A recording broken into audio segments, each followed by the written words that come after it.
भाई भगवान जगन्नाथ की शरण में रहना, दिन में सत्संग करना, भजन साधन करना। देखो जी, भगवान की कृपा जब होती है तो ही धाम पास मिलता है। सो वल्लभाचार्य जी का भी नियम है, शाम को 4 बजे सत्संग भजन साधन से निवृत्त होकर के जगन्नाथ मंदिर में जाना और भगवान जगन्नाथ का दर्शन करना। आज भी देखो अपने यहाँ परंपरा है, जब अपने मंदिर में कोई विशिष्ट भक्त आता है ना तो उसका स्वागत करते हैं और करना भी चाहिए। भक्तों के सम्मान से भगवान प्रसन्न होते हैं। जब वल्लभाचार्य जी मंदिर में दर्शन करने के लिए आते ना तो पुजारी जी भगवान जगन्नाथ के गले से उतार कर पुष्पमाला वल्लभाचार्य जी को पहनाते और प्रसाद का दोना वल्लभाचार्य जी को देते। आपको पता ही है जगन्नाथपुरी में एकादशी का काम नहीं है। हाँ, वहां तो जगन्नाथ के प्रसाद की ही महिमा है।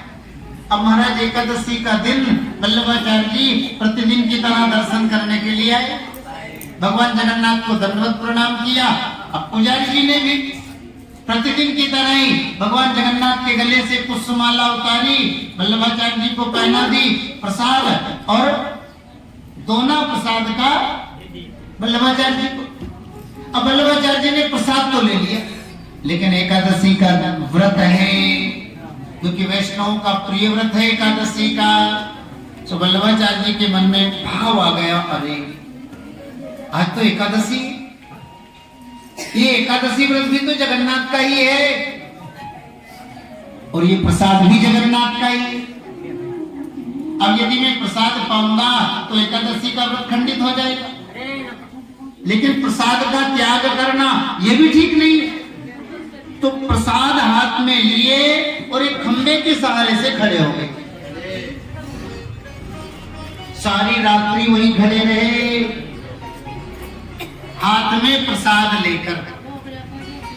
दूसरे दिन सवेरा हुआ, एकादशी तिथि पूर्ण हो गई, द्वादशी तिथि जब लग गई तब उस प्रसाद को वहीं खड़े खड़े उन्होंने पाया और फिर अपनी कुटिया पर आए। लेकिन ये जगन्नाथ है, सबसे टेढ़े ठाकुर जी जगन्नाथ। हाँ, क्योंकि कलयुग के अवतार हैं। भगवान जगन्नाथ के मन में भाव आ गया, अरे वल्लभ तो इतना ज्ञानी बन गया जो मेरे प्रसाद में ही एकादशी देखने लग गए। जगन्नाथ की दृष्टि टेढ़ी हुई तो दूसरे दिन ही वल्लभाचार्य जी की तबीयत बिगड़ गई, शरीर में कोड़ फूटने लग गए। अब दवाई लगाओ, अब जो लगाओ त्यो बढ़ रहा है। ये तो जगन्नाथ का के प्रसाद का अपमान।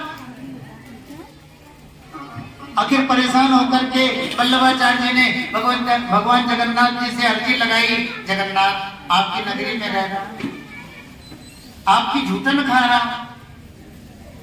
जैसा भी हूं आपका ही तो हूं, मुझसे जो अपराध बना हो उसे क्षमा करो और इस रोग से मुझे छुटकारा मिले।